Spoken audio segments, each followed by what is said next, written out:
بسم الله الرحمن الرحيم وزكريا إذ نادى ربه رب لا تذرني فردا وأنت خير الوارثين فاستجبنا له ووهبنا له يحيى وأصلحنا له زوجه إنهم كانوا يسارعون في الخيرات ويدعوننا رغبا ورهبا وكانوا لنا خاشعين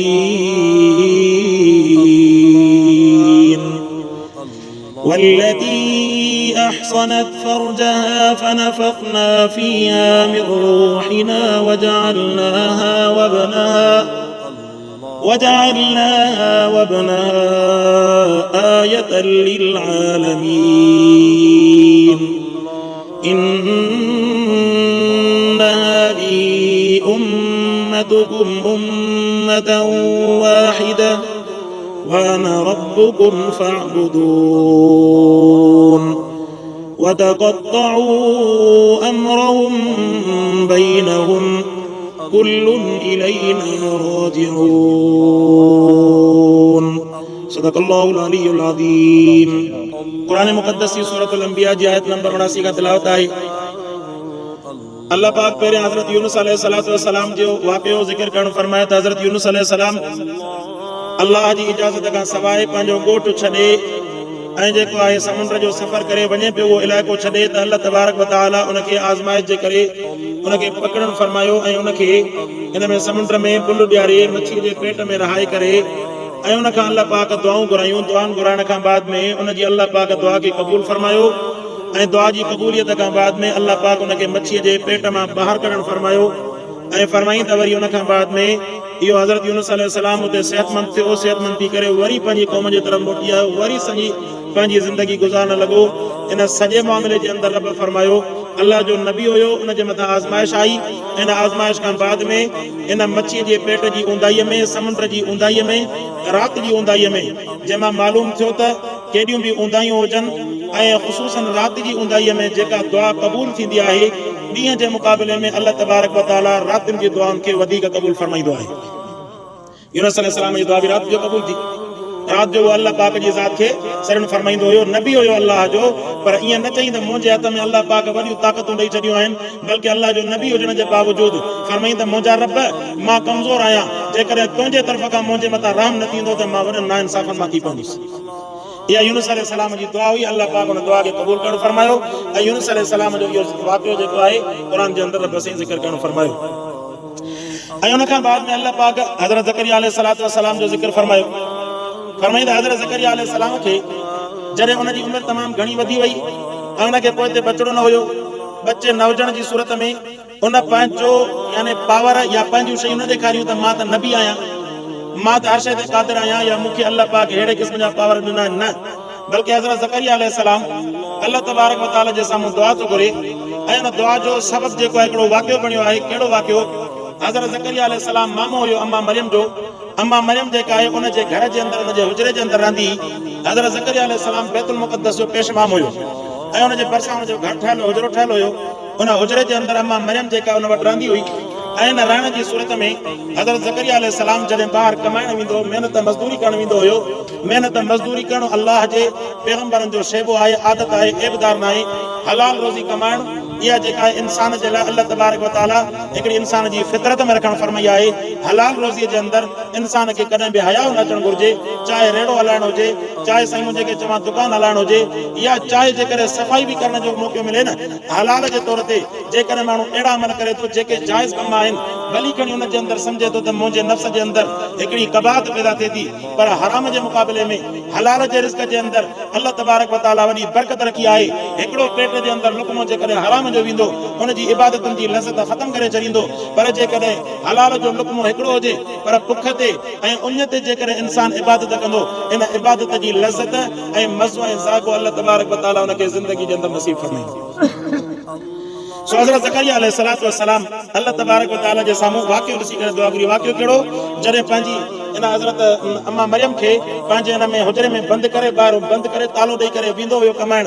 मोटी जो अचे ॾिसे त हज़रत मरियम जा दरवाज़ा बि बंदि लॻा पिया आहिनि, पर अणमुदाइता मेवा जेका आहे वेठी पंहिंजे घर में कमरे में वेठी थी खाए। उन वक़्त में हज़रत ज़करिया अलैहि सलाम अम्मा मरियम खे चवंदो हुयो, या मरियम अन्ना लके हादा, ए मरियम क़ुरान फरमाए त अन्ना लके हादा, तो वटि जेके अहिड़े क़िस्म जा मेवा किथां आया। हज़रत मरियम बि अल्लाह पाक जी प्यारी बानी हुई, उन पंहिंजे तरफ़ खां न ठाहियो त मां त वॾी पोतल बानी आहियां, हीअं जो वञी इशारो कयमि त सभु धुओं थी वियो। जीअं अॼोका पीर जेके जाली पीर अहिड़ा जेके फटाका हणंदा चवंदा त जेको हीअं जो मां फूकाटो आयुमि त सॼो मुल्क जाम कूदे थी वियो, अहिड़े क़िस्म जा कूड़ वेठा हणंदा। हालांकि जादू जे ज़रिए सां बि इहे मामला थियनि था। जेकॾहिं अवां ॾिसो त कंहिं जादूगर या जाली जेके माण्हू जे ज़रिए सां जेकॾहिं कंहिंजी मदद ऐं नुसरत थी बि आहे, तॾहिं बि क़ुरान जे मुक़ाबले में हिनजी का हैसियत कोन्हे। क़ुरान जे मुक़ाबले में अहिड़े अक़ीदे खे माण्हू उछलाए करे पुठीअ जे पोयां उछलाए छॾे, हिनजी का हैसियत कोन्हे। इहो को वजह कोन्हे जो अखियुनि जे साम्हूं साईं जेको आहे नर खां माद थी वियो, फलाणो हीअं थी वियो, साईं हीअं पियो करे त हीअं थी वियो। इहे जेके वजह न आहिनि, इन जे मुक़ाबले में अलाह जो क़ुरान सचो आहे। काइनात जे अंदरि जादू बि थी सघनि था, मुख़्तलिफ़ क़िस्मनि जा बहाना बि थी सघनि था, अवां जे अखियुनि जो धोखो बि थी सघे थो, ऐं ट्रिकूं बि थी सघनि थियूं। अहिड़े क़िस्म जूं जेके ट्रिकूं बि निकिरी पयूं जो जेको आहे पहिरियां जेके जादूगर तव्हांखे हथ में कबूतर ठाहे ॾेखारींदा हुआ त नंढो हूंदो हुयो त माण्हू सम्झंदो हुयो जादू आहे, पर वॾा थियासीं त ख़बर पवंदी आहे कि ट्रिक आहे, कोट जे अंदरि कबूतर लिकाए विहारींदा आहिनि, पोइ उतां जेको आहे हिकिड़े फुर्तीअ सां ॿाहिरि कढी ॾेखारींदा आहिनि। माण्हू सम्झंदो त वाह वाह जेको अंडे मां या रुमाल मां कबूतर ठाहे ॾेखारींदा आया कोन्हे। अॼोके वक़्त में इहे हक़ीक़तूं जान ते खुलियूं आहिनि या कोन्हनि? इहे हक़ीक़तूं जान ते खुलियूं आहिनि। जेकॾहिं कंहिंखे ख़बर न आहे त वञी करे तव्हां वीडियो ॾिसो, उन जे अंदरि तव्हांखे सॼी ट्रिक ॿुधाईंदा त उहे कीअं ऐं सुतली जे ज़रिए सां हुन कबूतर खे, छो त जादूगर कोट पाईंदो आहे, कोट खां सवाइ जादू न आहे कंदो। कोट जे अंदरि जेको आहे कबूतर खे अहिड़े तरीक़े सां या बगल में लिकाए वेंदो, तव्हां रुमाल खे ॾिसंदा, तव्हांजो तवजो खे ॿी शइ जे तरफ़ हलियो वेंदो, उहो फौरन जेको आहे ट्रिक सां जादू सां कबूतर ॿाहिरि कढी ॾेखारींदो। माण्हू सम्झंदा वाह वाह रुमाल में कबूतर ठाहे ॾेखारींदो। त दुनिया जे अंदरि अहिड़े क़िस्म जूं फनकारियूं घणियूं आहिनि। अल्लाह तबारक व तआला जो कलाम फनकारियुनि खां पाक आहे। अल्लाह पाक जेको आहे वादानियत जो जेको शुरू खां नारो आयो, उन वादानियत जे लाइ हज़रत इब्राहिम अलैहिस्सलाम जो क़ुर्बानियूं बि अल्लाह पाक जेके ॿुधाइण फरमायूं।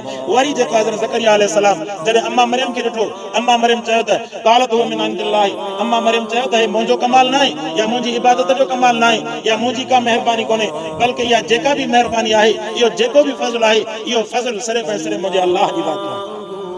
इन में मालूम थियो क़ुरान असांखे इहो सबक़ ॾियणु फरमायो, जेकॾहिं अव्हांखे का अल्लाह जी नेमत हासिल थिए, तव्हांखे का अल्लाह जी महिरबानी हासिल थिए, तव्हांजे मथां का अल्लाह पाक पंहिंजी महिरबानी करे, तव्हां कॾहिं बि पंहिंजे तरफ़ हुनखे जेको इशारो न कंदा कयो, बल्कि पंहिंजी माण्हू निस्बत बाद में करे, पहिरियां निस्बत पंहिंजे अल्लाह जे तरफ़ करे त अल्लाह जी महिरबानी आहे, मूंखे अल्लाह पाक महिनत जी तौफ़ीक़ ॾिनी आहे। पहिरियां अल्लाह पाक जी जेका फज़ल जो ज़ाहिर करे ऐं उन खां बाद में भली माण्हू पंहिंजी ॻाल्हि जो इज़हार करे। सो फरमाईंदा हज़रत ज़करिया अलैहिस्सलाम अम्मा मरियम खे ॾिसी करे फरमाई, हज़रत ज़करिया अलैहिस्सलाम उते पंहिंजा हथड़ा मथे कया, हुनालिक दआ ज़करिया रब्बा। हज़रत ज़करिया अलैहिस्सलाम जो ईमान न हुयो छा? ईमान हुयो, पर हिकिड़ो अखियुनि सां माण्हू जॾहिं ॾिसंदो आहे न अल्लाह पाक जी फज़ल, अल्लाह पाक जो फज़ल रहमत अखियुनि जे साम्हूं माण्हू जॾहिं ॾिसंदो आहे त हीउ बीमार हुयो, इनखे शिफ़ा न पई मिले, इनखे शिफ़ा जेको आहे अल्लाह तबारक व तआला ॾियणु फरमाई, इन जे मथां महिरबानी मुंहिंजे रब जी थी। केतिरा ई जेके दुनिया जे तख़्ते ते वॾा बादशाह हुया, अचानक हिकु पल जे अंदरि अल्लाह उन्हनि खे कंगाल करे छॾियो। के जेके कंगाल हुया, अल्लाह तबारक व तआला हिकिड़ी घड़ी जे अंदरि उन्हनि खे वॾी मिल्कियत ऐं माल सां नवाज़े छॾियो, मर्ज़ी जो मालिक आहे। चंद ॾींहं अॻु में जेकॾहिं तव्हां मीडिया सां वास्तो रखंदा हुजो, तव्हांखे इहा ख़बर तव्हांखे पहुती हूंदी, हिकिड़े माण्हू जेके मलाह मच्छी वञी करे पकती, अहिड़ी मच्छी वञी करे पकतई जो कुदरती तौर ते हुनजे ॼाल में उहा मच्छी अची वई, जंहिं मच्छी जी क़ीमत 25 खां 35 लख रुपया थी वई। इहो मां अंदाज़ो इन करे ॿुधायां थो, इन खां मथे क़ीमत हुई, घटि कोन हुई। इन क़ीमत जे अंदरि हुन मच्छी खपाई, हिकिड़े सेकंड जे अंदरि उहो लखापति थी वई। ऐं कल्ह वरी पंजाब जे अंदरि हिकिड़ो ज़मीनदार हुयो, हुन ज़मीनदार जी ख़बर आई त जेको हुन जूं मींहं जे पाणी जे अंदरि या के केनाल जे अंदरि विझनि पियूं, अचानक मथां 11,000 बिजली जी तार जो किरी 66 मींहं मरी वियूं हिकिड़े मिंट जे अंदरि कंगाल थी। कुदरत जो नज़ारो। छा कंदो कुदरत खे? रब जी मर्ज़ी आहे। अल्लाह तबारक व तआला जेकॾहिं चाहे ज़मीन खां आसमान ते पुॼाए, जेकॾहिं चाहे त आसमान खां उछलाए करे ज़मीन ते उछलाए, को मुंहिंजे रब खां पुछण वारो कोई बि कोन्हे। हाणे जेको आहे मूं ख़बर पड़े त व्हील मच्छी जेको आहे हिकिड़े इंसान खे टोबा जेके समुंड जे अंदरि टोबा हणंदा आहिनि न, इन समुंड जे अंदरि टोबे हणंदड़ खे व्हील मच्छी जेका आहे उहा वॾी मच्छी हुई, उहा माण्हुनि खां बि वॾी हुन में कदो ऐं पुत हुनजो वॾो। उन टोबे खे जेको आहे पंहिंजे वात जे अंदरि सॼो जो सॼो अंदरि हज़म करे वई, उन खां बाद में ओगर ॾेई करे वरी उनखे जो ॿाहिरि कढींदो ज़िंदा जो ज़िंदा थी। इहे कुदरतूं अॼु बि जेके इंसान जे साम्हूं ज़ाहिर थियनि थियूं। यूनुस अलैहिस्सलाम ते माण्हू कहिड़ो ताजुब कंदो। अॼु बि ताज़ी ख़बर आहे हले कहिड़े इलाइक़े जे अंदरि त उते जेको आहे न भुल न थी माण्हू खे टोबे खे पंहिंजे चकवाणी करे पंहिंजे अंदरि विधो, वरी ॿाहिरि जो कढी उहो माण्हू साॻियो ज़िंदा सलामत मर्ज़ी जो मालिक आहे। सो फरमाईंदा ज़करिया अलैहिस्सलाम दुआ घुरी व ज़करिया इज़ नादा रब्बहु रब्बि ला तज़रनी फरदा। फरमाईंदा सॼे पंहिंजे अल्लाह खे रब्बि ला तज़रनी फरदन व अंत खैरुल वारिसीन। ए मुंहिंजा अल्लाह मूंखे अकेलो न छॾ, तूं बहितरीन वारिस आहीं। उलमा फरमाइनि था जेकॾहिं कंहिंखे नरीना औलाद न आहे, पुटराणी औलाद न आहे, त इहा दुआ घुरे अल्लाह तबारक व तआला महिरबानी फरमाए करे उनखे नरीना औलाद नसीब फरमाईंदो। औलाद ॾियण वारी रात बि त मुंहिंजे अल्लाह जी आहे।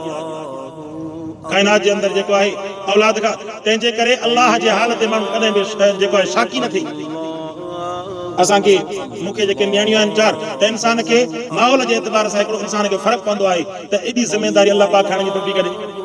पर हुनजे मुक़ाबले में असांजो हिकिड़ो शागिर्द आहे, मालदार, हर क़िस्म जी हुनखे सहूलियत, पर हुनखे पुटड़ो अल्लाह तबारक व तआला ॾिनो, पर पुटड़ो अहिड़ो जो हाणे ॾींहं राति हुनजे इलाज में परेशान आहे, ॼण त हुजण न हुजण हुनजो बराबरि आहे।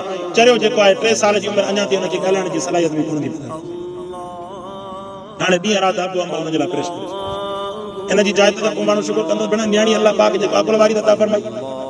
सो चवण जो मक़सदु इहो त रब जी ॾिनल ज़ात जे मथां अल्लाह पाक मिसाल ॾिना न। अयूब अलैहिस्सलाम जी सॼी फैमिलीअ खे अल्लाह पाक जेको आहे शहीद करे छॾियो, पाण में घुराए छॾी। तॾहिं बि अयूब अलैहिस्सलाम शिकायत जो लफ़्ज़ न चयो, बल्कि चई मुंहिंजा रब तुंहिंजा एहसान आहिनि, जंहिं औलाद ॾियण वारो बि तूं औलाद मोटाए वरितई बि मूंखे तुंहिंजो एहसान आहे।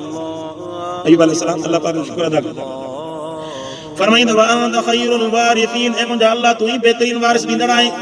فاستجبنا له ووهبنا له يحيى واصلحنا له زوجا। फरमाईंदा असां उन ज़करिया अलैहिस्सलाम जी दुआ खे क़बूल करण फरमायोसीं। फरमाई ववहबना लहू यहया, ऐं फरमाईंदा उनखे पुटड़े जी ख़ुशख़बरी ॾिनीसीं, पर उन पुटड़े खे ॿाराए जी हालत में अल्लाह तबारक व तआला नबूवत जो ताज नसीब करण फरमायो। ॿिनि अंबिया किराम खे अल्लाह पाक बचपन खां 12 जी उमिरि खां अल्लाह पाक उन्हनि खे नबूवत जी जेका आहे तोहफ़ो हदियो अता फरमायो। फरमाई हज़रत ईसा अलैहिस्सलाम ऐं ॿियो जेको आहे हज़रत याहया अलैहिस्सलाम, ॿिन्ही खे अल्लाह पाक जीअं ई पैदा करण फरमायो, अल्लाह पाक उन्हनि जे मथां नबूवत जी मोहर हणण फरमाई। वरना ॿियनि नबियनि खे अल्लाह पाक 40 सालनि खां बाद में नबूवत जी जेका ज़िमेदारी अता फरमाईंदो आहे। फरमाईंदा ववहबना लहू यहया वासलहना लहू ज़ौजा। फरमाईंदा उनखे उनजे लाइ उनजी घरवारी खे असां साले बनायोसीं। इन्नहुम कानू युसारिऊन फिल खैरात व यदऊनना रगबा व रहबा व कानू लना खाशिईन।